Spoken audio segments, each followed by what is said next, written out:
So we're faced, so essentially the players are faced with this game, the game which is denoted by this light yellow color.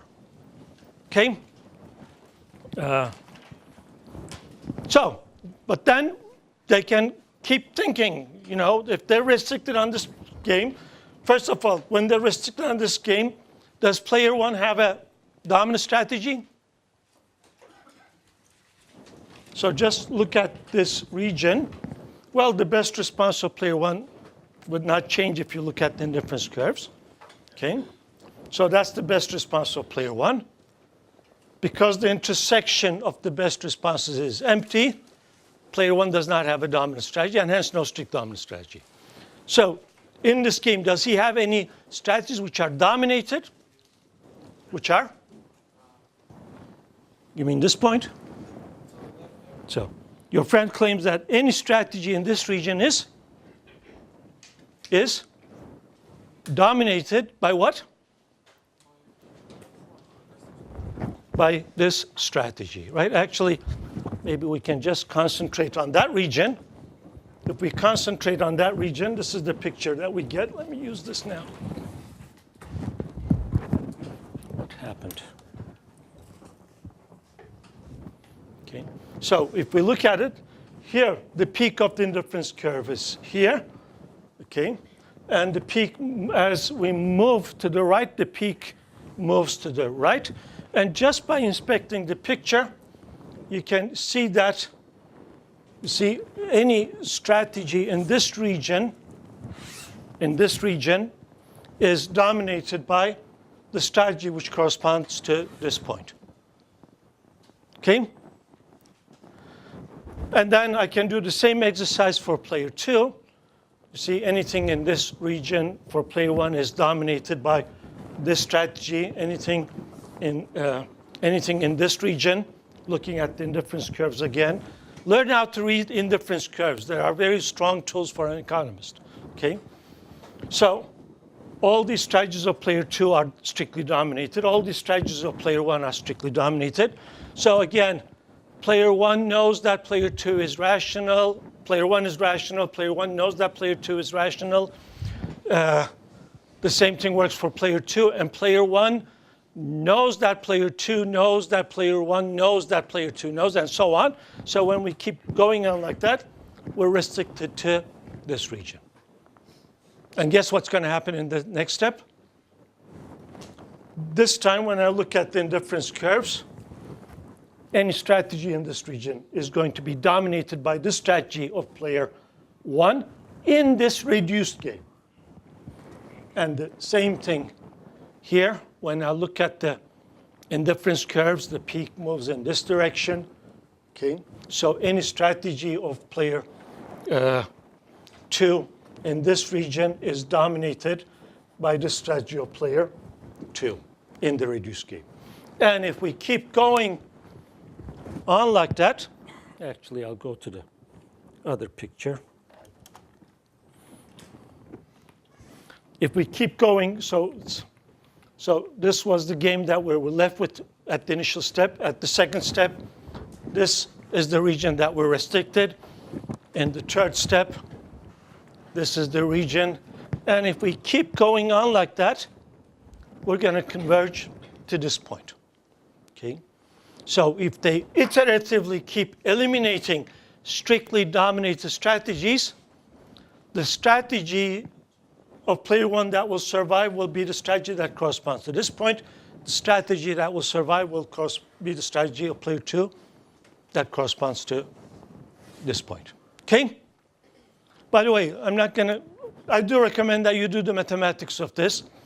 Find these intervals and see that it converges to a point as the number of iterations keep going on. Okay? I will not do it. It's a simple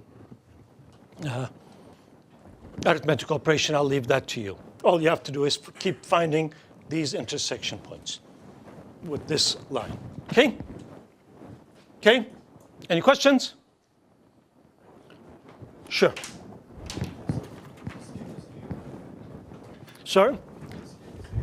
So if we have, so one thing, if the assumption of common knowledge of rationality is satisfied, this is what they should be doing. Okay? Well, do they always act like that? We'll come to that question. Well, even before that, the question that we should ask is, you see, we started by the model by assuming that they decide on how much to produce and sell at the market clearing price. So in life, real life, whatever that means, okay, are the firms deciding on quantity? Are they deciding on price or something else? Okay? But if the assumption that they decide on quantity, that's what Cournot said, they choose the quantity and sell at the market clearing price, okay? And if, well, this looks like, if we have common knowledge of rationality, that's what they would do. Whether that really happens in real life, we have to take data and test it. But you see, even if guess 2/3 of the average game, okay? Well, the iterated elimination of dominant strategies led to one. There was only a few people who played one, okay? But what we see is, as more, and actually when at the end of the lecture when I announced, there was several of you, actually 1, 2, 3, 4, 5, 6, 7, 7 of you who played this game for the second time, okay? And the numbers that they played was much less than the average number played in the class. The highest number played by the players, the students who played this game for the second time, was 29.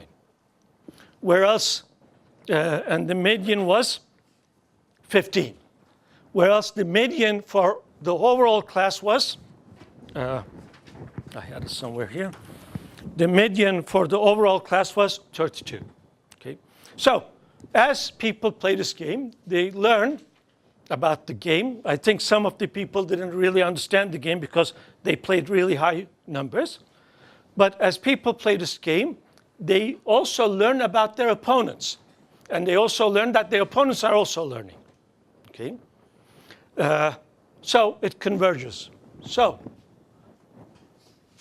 what I would expect is, in real life, even if they're not playing this, as time progresses, our firms play more and more in this market, stay more and more in this market, that's where they would converge. That's what I would expect.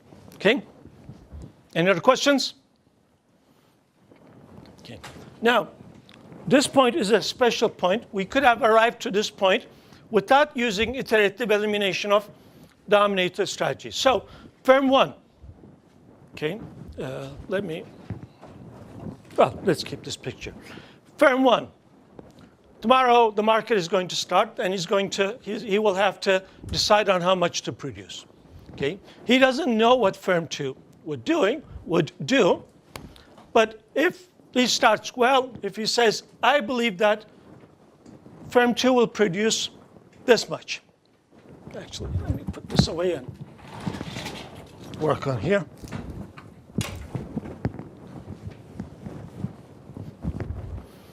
If firm 1 says, well, from my experience, with my past experience, with all my thinking, all my economic knowledge, engineering knowledge, I believe that firm 2 is going to play Q2 prime. In that case, if that is what firm 1, the CEO of firm 1 believes, what would he do? Well, he should play this strategy, right? Q1 prime. Right? That's what the best response is for. Okay? If the CEO of a firm 1 is well-educated, rational person, if he believes that firm 2 is going to play Q2 prime, he will play Q1 prime corresponding to this point. Okay? But then, well, the CEO of firm 1 can take the thinking a step further. Well, I believe that firm 2 is going to play this. So if he's firm 2, the CEO of firm 2 is going to produce this much, he could guess that I'm going to produce Q1 star. Well, if he guesses, he's also a well-educated person, okay, a rational. He has become the CEO, so he should be a smart guy or lady, okay. This CEO of firm 2 would guess that I'm going to play Q1 prime. But if I play Q1 prime, what would firm 2 do? What would the CEO of firm 2 do? He would produce up to, he would produce Q2 double prime. Okay. Okay. But then what happened? If I'm a rational person, a smart person, I can do all this thinking and guess that if I'm going to produce Q1 prime, firm 2 could have predicted this. And in that case, he would not produce Q2 prime, but produce Q2 double prime. So my initial belief was not a reasonable, was not a consistent belief. Okay? As soon as I believe that, I make a calculation and my belief changes. Okay? So this is not a reasonable belief to start with. Okay? So I could have started with another. Say, well, then maybe he plays Q2 double prime. In that case, I would play Q1 double prime. But again, is this belief a reasonable belief? Is that a correct belief? Well, again, if I believe that he's going to play this, well, if he's going to play this, he would guess that I'm going to play Q1 double prime. Well, if he guesses that I'm going to play Q1 double prime, he will not play Q2 double prime, but he will play Q2 triple prime.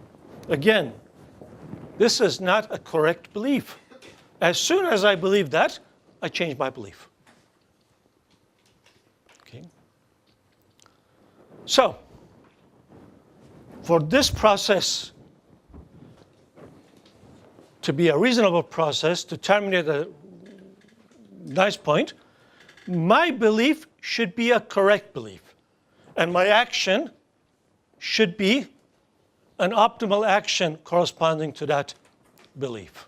Okay? And the only point which gives us is this point. So if I believe that firm 2 is going to play Q2 star, I will play Q2 star.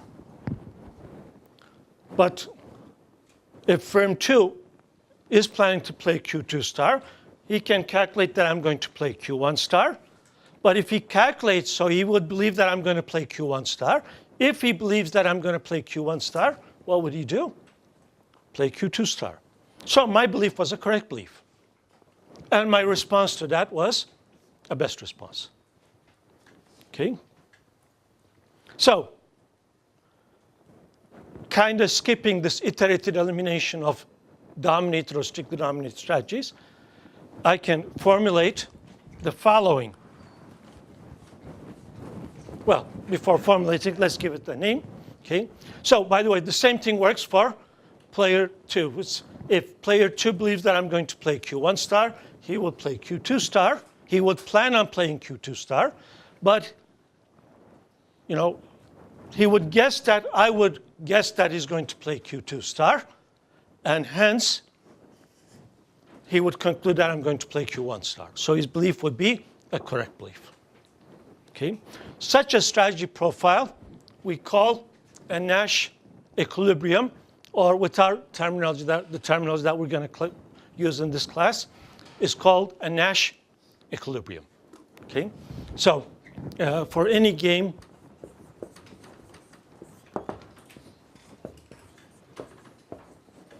well, let gamma be a given game.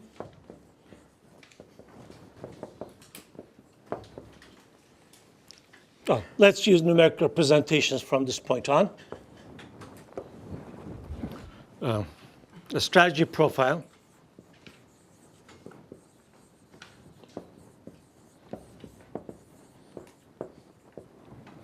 Again, note, it's a profile, not a strategy. Is a Nash solution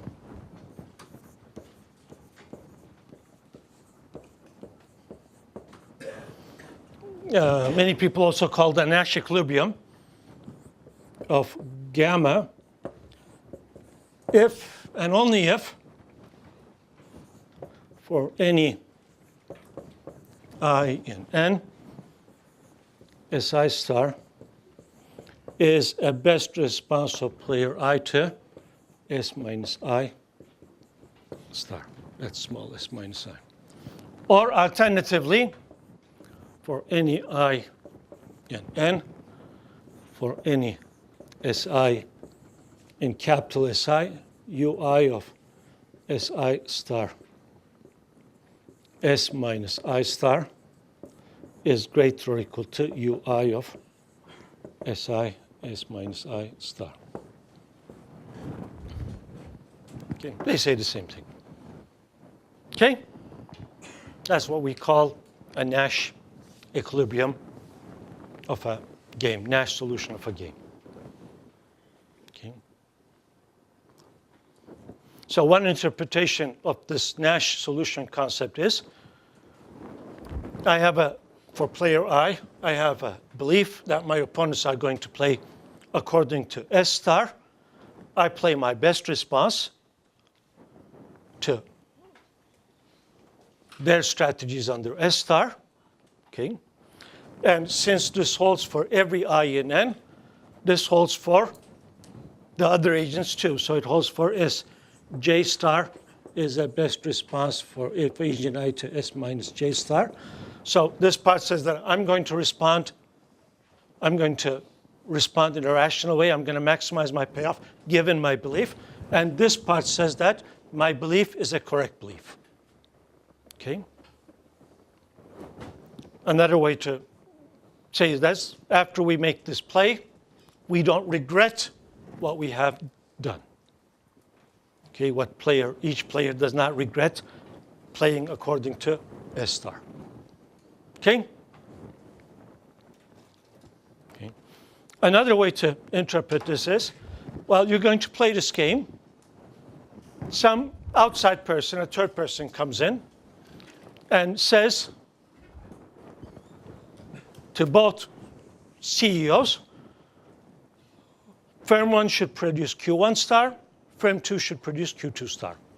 They cannot make any binding agreements, but that's a recommendation made by that. Okay?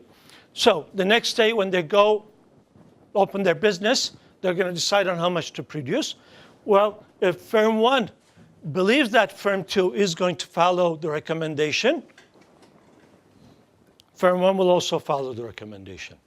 If firm 2 believes that firm 1 is going to follow the recommendation, firm 2 will also follow the recommendation. So a Nash solution is a recommendation that the agents will follow. A recommendation that no firm, no individual, no player has an incentive to deviate from. Okay? That you can think about another way of interpreting the Nash solution. Or forget about the third person. The two CEOs come together. They argue on how much to produce. Okay? The thing is, the competition authority forbids them to make any binding agreements. So they cannot sign a paper saying that, if I promise to produce, I don't know, such amount, and if I don't produce that, I'm going to pay you this much amount. They cannot sign any binding agreements. Under this case, okay, which agreements would be followed? Okay. So if, for example, they agree, they discuss, they talk, and then they agree to produce, I don't know, this quantity.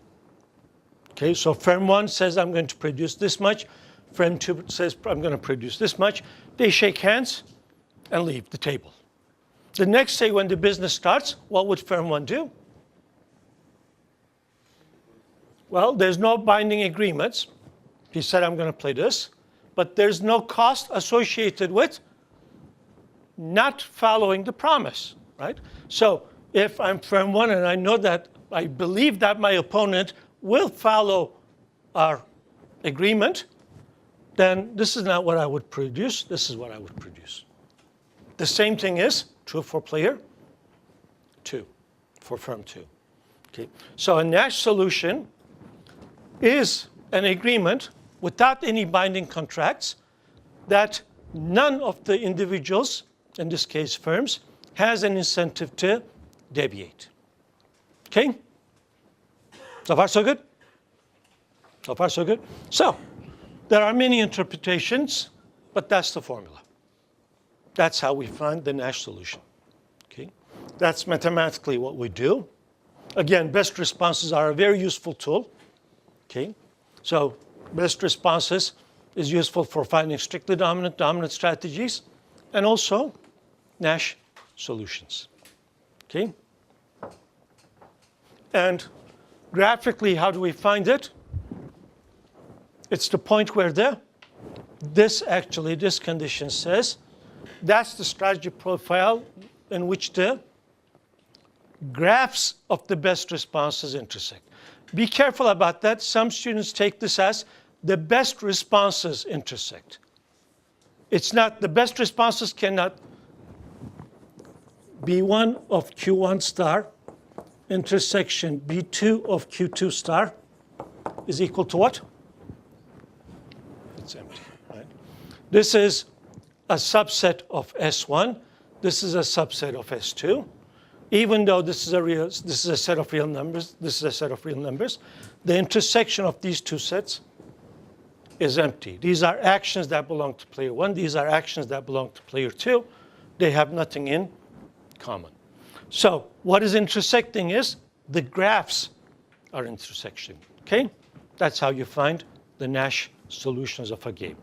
Draw the best responses or mark the best responses and look at the points where the graph of the best responses intersect. Okay? Any questions? Any questions? So, what are the nature questions that we ask at this point? We're going to come back to chronoduopoly. We haven't solved it yet, but what are the questions that we ask at this point, given that we have a new animal? Does it always exist? Does it always exist? Does every game have a Nash solution? No. If you say no, then you have to give us an example. Sorry? Prisoner's Dilemma. So let's look at the Prisoner's Dilemma game. That's a famous game.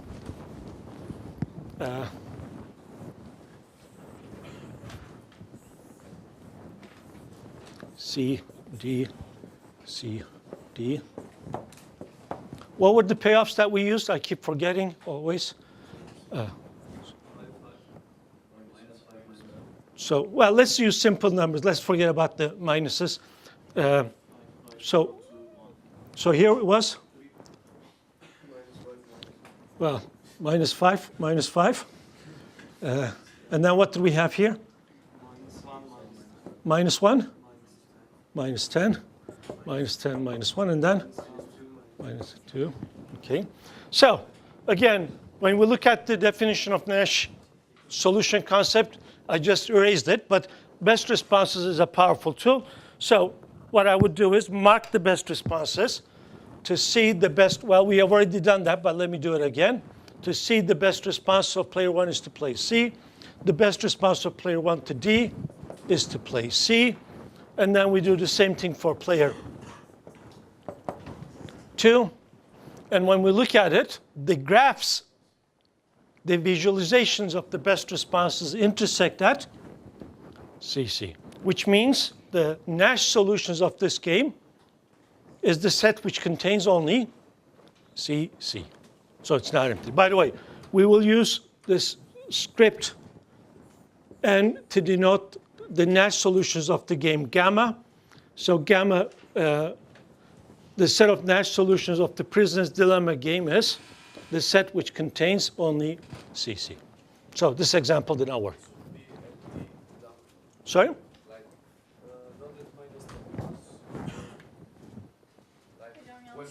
Player 1 plays D, player 2 plays C, not D. Excel, so that's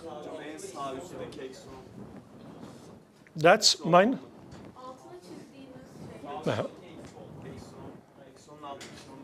Oh, I'm sorry. Well, I'm sorry. In the rush, I made a mistake. Sorry. Thank you. So we compare these two cells. I'm sorry. Yeah, thank you. Thank you. That's not meaningful. Yeah. Good. Thanks. Okay. That the result's the same. Okay. So, still, if we claim, okay, well, we didn't talk about the rock scissors paper game yet, but we can talk about that. But let's just fast, simple give an example. Let's just construct one. Just make up a game. Top, bottom, left, right. So the key is the best responses should not intersect, right? Because this is a finite game, every player has a best response to every strategy of the opponents. So for L, let's say that T is a best response. For R, which one do you want? B to be a best response maybe, or R? Well, let's have it this, okay?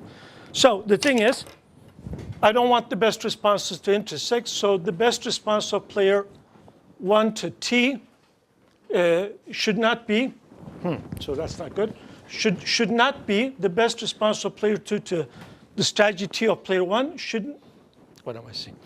The best response of player 2 to T should not be L. Otherwise, if I mark this point, I will have a Nash solution. So it should be this point. Which means that if I don't want a Nash solution, the best response of player 1 to R should not be T. If I mark this point, I will have a Nash solution. So it should be B. Okay. Then continuing on like that, the best response of player 2 to B should not be R, otherwise I have a Nash equilibrium, so it should be this. So can I fill these cells in such a manner? Well, start with this. So let's put 1.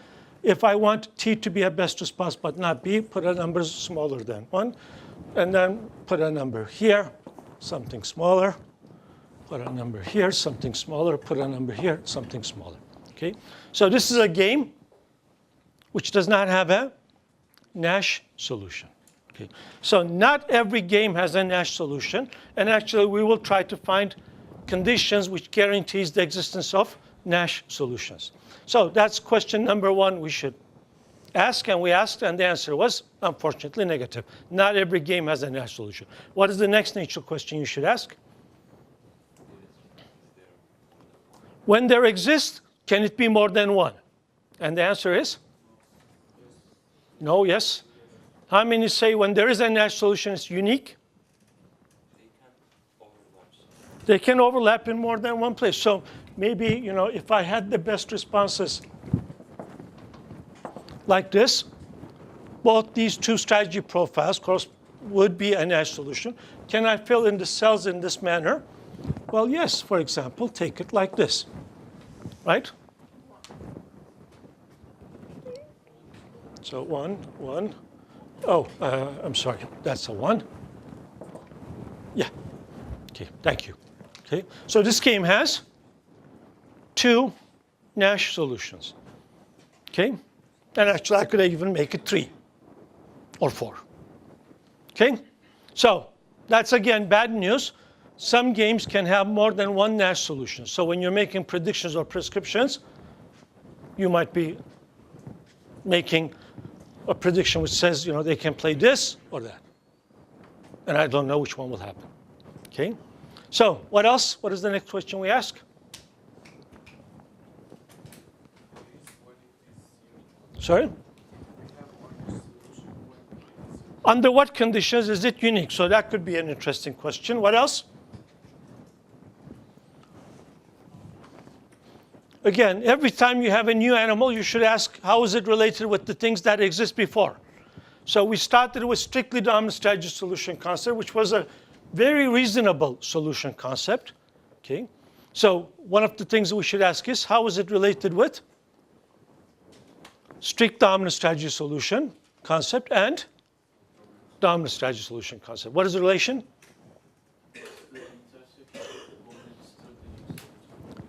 If a player has a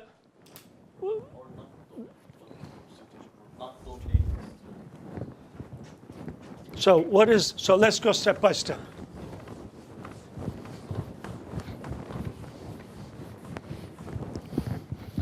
What is the relation with dominant, strictly dominant strategy solution concept?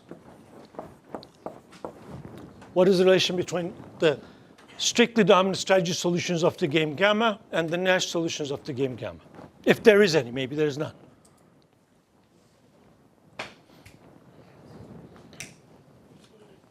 Sorry? This? Like that or like equal?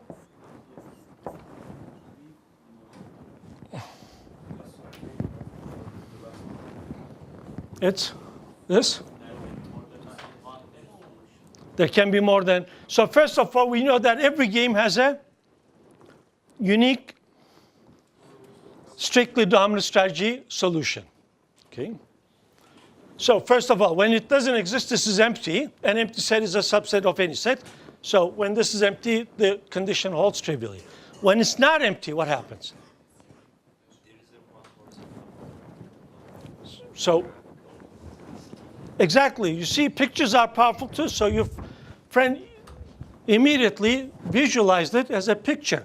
If player one has if there is a strictly dominant strategy solution of the game, the best response of player one would be something like this, a vertical line. The best response of player two would be a horizontal line. And hence, the point of intersection would be a single point, which is the Nash solution. Okay? So, again, this is not a proof. You have to prove it. But this is a very strong indication that this relation holds.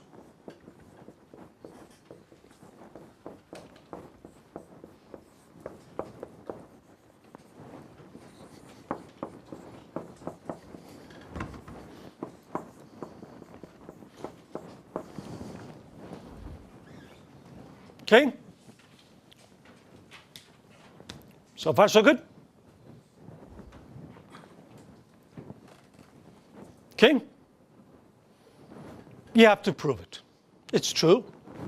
The picture is a very strong indication for that, but you have to prove it. It's easy to prove. Okay? So, next.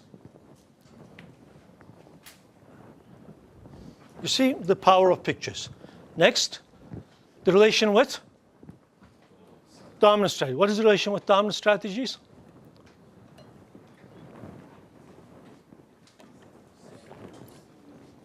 Same?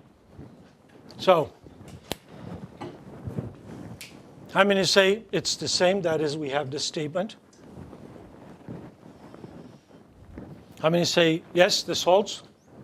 One. How many say, no way? This doesn't hold? 1, 2, a hesitant, 1, 2, 3, 4. That's it? The rest? There's no relation? Well, if this doesn't hold, I guess we can conclude that there's no. Dominant strategy profile is a subset of the Nash equilibrium. So you claim that this is the case, but they don't have to be equal. So there might exist, well, there exist games for which they're not equal. That's the claim. Everybody agree? Everybody agree? Again, so how would you give an example? A picture could be a very suggestive, right? So let me just draw a fast picture with two players. Let's say that the strategy set is the 0-1 interval. So, for example, if this is the best response correspondence of player one, the picture of the best response correspondence of player one, one is the dominant strategy of player one. And then, I don't know, let's make it a little interesting. This is the graph of the best response correspondence of player 2. So this is a dominant strategy. Well, 0.5 is the dominant strategy of player 2. 1 is the dominant strategy of player 1. So 1, 0.5 is a Nash solution. Are there any other Nash solutions? Actually, there are infinitely many. Right? Anything in that blue region is a Nash solution. Okay? So far, so good? Okay? Any questions? Any questions? Sorry? So again, I said, let's assume that we have a game. You know, we can easily write payoff functions for this, but I will not do it. I will just illustrate it with a picture. Let's restrict ourselves to, so each agent chooses a number between 0 and 1. This is the graph of the best response correspondence of firm 1. So this is B1. Let's say that this is the graph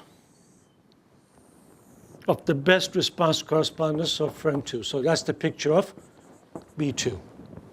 So that's, let's say, 0.5. That's 1.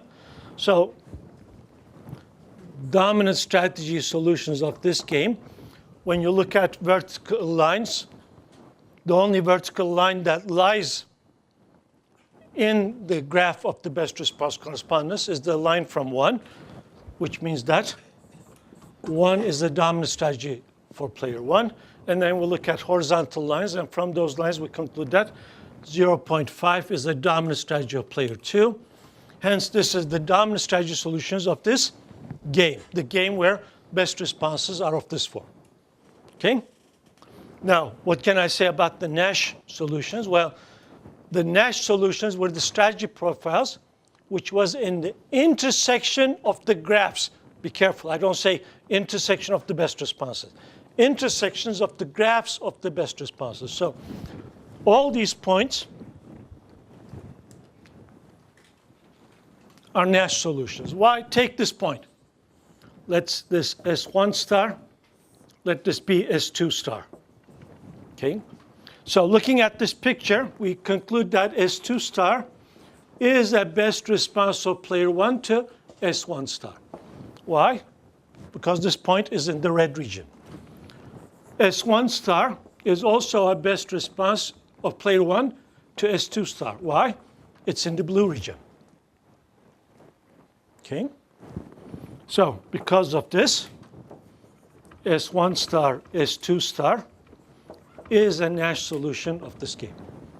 Okay? And actually any point in that black region is a Nash solution. Okay? So far so good? Any questions?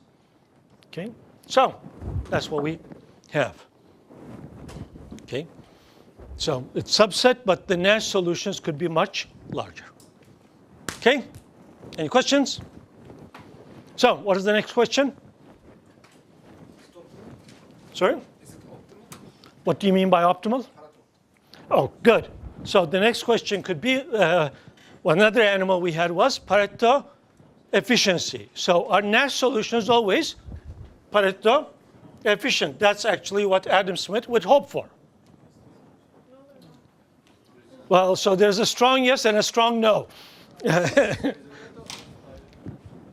Yes? We said Pareto efficient if it is not Pareto dominated by any other strategy. Yes, we said Pareto efficient if it's not Pareto dominated by any other strategy profile. If it was, then it means that one agent would be better off and the other agent wouldn't be worse off. Worse off, exactly. So if the strategy existed, it means that he wouldn't choose this, he would deviate from. He would deviate from. So it is Pareto efficient. So that is any Nash solution is Pareto efficient. That's what your friend's claim is. Yes, sir. Sorry? Oops.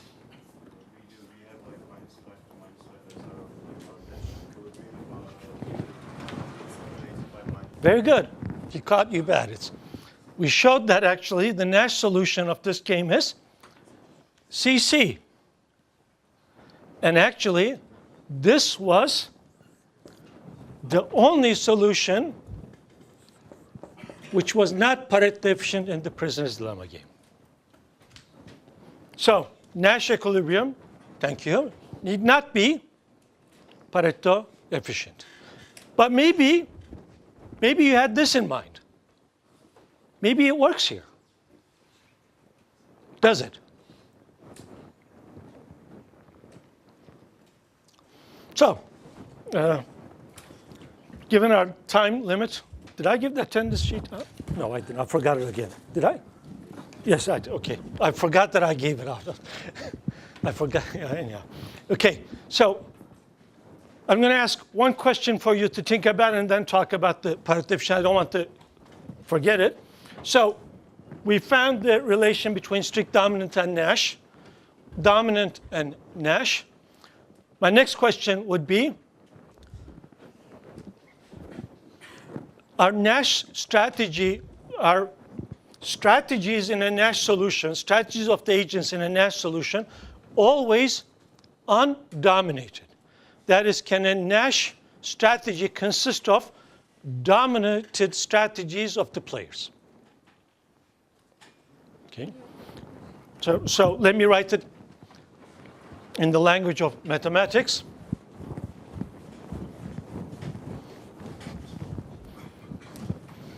If a strategy profile S is a Nash solution of the game gamma, does that imply, that's my question, does that imply, let me finish this, for every I in N, Si star is an undominated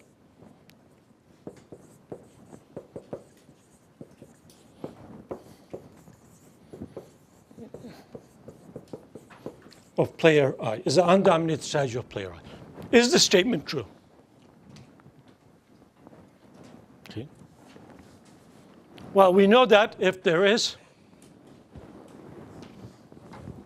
a strictly dominant, if there's a strictly dominant strategy profile, then that's a Nash strategy profile, and hence, this holds for that case. But what if that's not the case? Okay, so try to find an answer. Now let's go to Pareto efficiency. Well, the prisoner's dilemma game shows that the Nash solutions of a game need not be Pareto efficient. What about the situation in the Cournot's duopoly? Is the Nash by the way, let's find the Nash solution. We didn't find it yet. So how do we find the Nash solution for the Cournot's duopoly? Well, once we have the picture, it's obvious. It's the point where the graphs intersect. So then it means that, so we have Q1 star here, Q2 star here. Q1 star is the best response to, is Q1 star, Q2 star is on the red line, which means that Q1 star is equal to alpha minus C Q2 star over 2. Well, the point Q1 star, Q2 star is also on the black line, which means that Q2 star is equal to alpha minus C minus Q1 star divided by 2. Okay? So being on the red line means this. Well, this segment of the red line, not this segment. Being on the black line means that this holds. So we have two equations with two unknowns. All we have to do is solve it, just simple algebra. Actually, I like to write it like this. So 2Q1 star plus Q2 star is equal to 2 alpha minus C minus Q1 star plus Q2 star. So if I take it over here, this becomes 3. I'm doing it in a rush. I want to finish before class is over. Q1 star plus Q2 star is equal to 2 alpha minus C over 3. So the total amount that is produced by the firms, the total quantity in the market is 2 times alpha minus C over 3. Now, another way to write this is Q1 star equals to alpha minus C minus Q1 plus Q2. Take one of the Q1 stars over to this side. That's what you get. So Q1 star is alpha minus C minus 2 over 3 alpha minus C, which gives us alpha minus C over 3. And then from here, we conclude that Q2 star is equal to alpha minus C over 3. So the set of Nash solutions of the Cournot duopoly, I'll use CD, Cournot duopoly, when there's two firms, is alpha minus C over 3, alpha minus C over 3. Okay? So that's the Nash solution of the Cournot duopoly game. So questions that we have to answer. So before next lecture, please think about these. Is the strategy profile Pareto efficient? Okay. Okay. And then actually we set out to solve not the duopoly case, but the oligopoly case. So the case where there is n firms, where n runs from 2 to infinity. So when you have a Cournot oligopoly, what happens? And then other interesting questions that we could ask is, what? Well, that's the other thing you should think about. So before next lecture, think about the answers of the following questions. Is the Nash solution Pareto efficient? Okay. And what happens when you have n firms? And what other interesting questions can we ask, given that now we know how to analyze the Cournot oligopoly game? Okay? That's it. Have fun.